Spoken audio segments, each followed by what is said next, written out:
sawir uu leeyahay musharaxa madaxtinimada Mareykanka ee Barack Obama oo xiran labis Soomaali ah laguna faafiyay bog internetka oo laga leeyahay wadanka Mareykanka ee dalkaasi ayaa waxa la sheegay in ay kicisay duufaan siyaasadeed kadib markii la sheegay in Barack Obama uu xagga diinta Islaamka u janjeero. sawirka waxa ka muuqda Obama oo gacan qaadaya oday Soomaaliyeed oo ay meel wada taagan yihiin. haddaba waxaan waraysi la yeelanay odaygaasi oo ku nool magaalada Wajeer ee wadanka Kenya. waxa uu ka mid yahay guddiga nabadgelyada ee gobolka Soomaalida ay degto ee wadankaasi Kenya. magaciisa waxa la yiraahdaa Maxamed Xasan Muumin oo loo yaqaan Dhukow, waxaana uu beeniyay in Barack Obama ay ka wada hadleen arrimo diinta ku saabsan.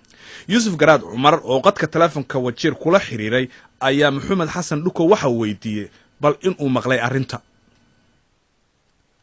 wala ii sheegay oo nimanka hadda xiriirin haya na way ugu imaadeen gaasad uu ku qoran yahayna waana ma sawirkaaga ma ku aragtay internetka ama jaraa'idka?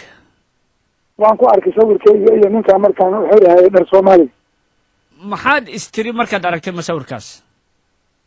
aad iyo aad baan ugu xanuunsaday oon oga naxay oo aad buu dhib iigu keenay. maxaad adigu ugu tala gashay marka hore? maxaad ninkan Mareykanka ah oo siyaasiga ah aad dharka Soomaalida ugu xirtay? maxaad ka waday? ninkan nooguma uusan imaanin siyaasi tu oo sidis bishii labaad buu meesha asoo dhaligeed wato oo dad la socda meesha noogu imaaday. anigu waxaan ka shaqeeyaa laanta nabadgelyada oo biiska la yidhaahaa oon chairman u ahay. uu soo codsaday odayaalka inaan la kulmaan rabaa biiska mayin. may maqashaan? si wanaagsan. markii uu noo imaadayna waa la dhaweeyey magaalada oo dhan, madaxdeedii oo dhan baa dhaweysay. meeshii iida ahayd baa si annaga marka horeba caado noo ahayd ninkii noo imaado oo ama meel kale ka imaado masala aan xusmaynayna dhar Soomaaliga cadcad baan u xiri jirnay. dharkii baan u xirnay, anigana gacantayda ugu xiray. markaad u sheegteen isagu ma diidin soo maaha dharka Soomaalidan ku xirayna markaad tiraahdeen? maxaa tiri? isagu dood kama keenin soo maaha gooyaasha Soomaalida inaad u xirtaan maryaha cadcad? dhaqankanadi waaye oo weliba ninkii oday oo la xusmaynayo marihii uu xiran lahaa oo cadcada dabtada ahaa baan u xirnay. maxaad markaa ka wadeen? xushmad miyaa ka wadeen idinku? anigu nafteyda waxaan ka watay oo ama aan ka wadanay odayaalkaas ilaa 94 biiska meeshan intuu aan ka shaqaynayo nabadgelyada waxaan maalgelin hayay America. musaacado weyn baan ka sheeganaynay. markii isaga uuna warsaday odayaalkaas baan rabaa uuna yiri xurmad dheeraad baan u sii haynay inuu sidii naloo saacideynayay isaga dheer noo saacideeya darteed ayaan aad adana u sii danaynay. dharkii asaga ha oo marihii baftada ahayd u xirtay ma isaga qaatay mise wuu iska saaray markii dambe idinku kaga tagay? wuu iska qaaday markii asaga haba intii hadlayo dhanba meel buu iska dhigay. markii lagu biinjaynayo iyo waxaas ma uu rabin asaga.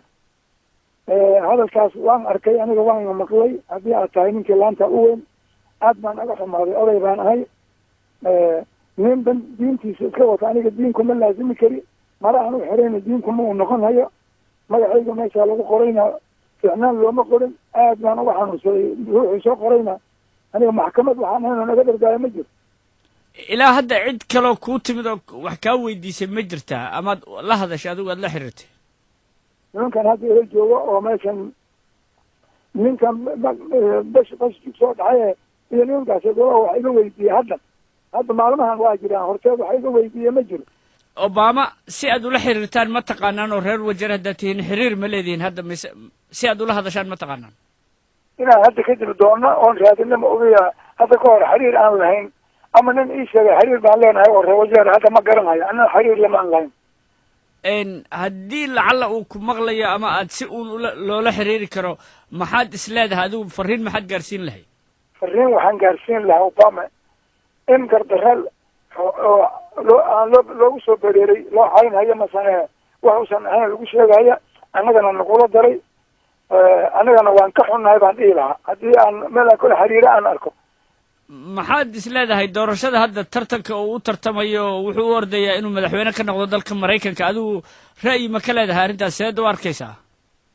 waxaan u arkayaa aniga nafteyda ama aan jeclahayba inuu madaxweynenimada u helo oo weliba aan ilaahay u tuugi lahaa. maxaa yeelay hadda oos banaankaa jooga baaba laigu dirahayaa oo laigu dilahayaa inuu madaxweyne hela ayaan rabi lahaa american ha maqla hadduu rabo maalintii uu idin yimid sideed u arkayseen maxaad ka fahamteen qofka shaksiga uu yahay ninkan nin wanaagsan oo xiriir wanaagsan in la lahaa miyuu ahaa hogaamiye wanaagsan miyaa u arkayseen sideed u arki karteen marka iyaga annaga amerikaannimo un baan u arkaynay wax uuna warsaday mase uu ka shaqaynayana dadkii amerikaanka marka hore maalgelin iyo wax ku sameeyey unbuu howlahoodii iyo meelihii ay wax ka dhiseen iyo waxa unbuu fiirinhayay annaga dan kale kama aan siin lahayn laakiin markii nin xun oo fool hariid uma uusan ekayn wuxuu noola ekaa nin yaro bashaas oo aan waxaana dhex mari karaan ninkii khayr wada kaasi waxa uu ahaa maxamed xasan dhukow oo u warramayay yuusuf garaad cumar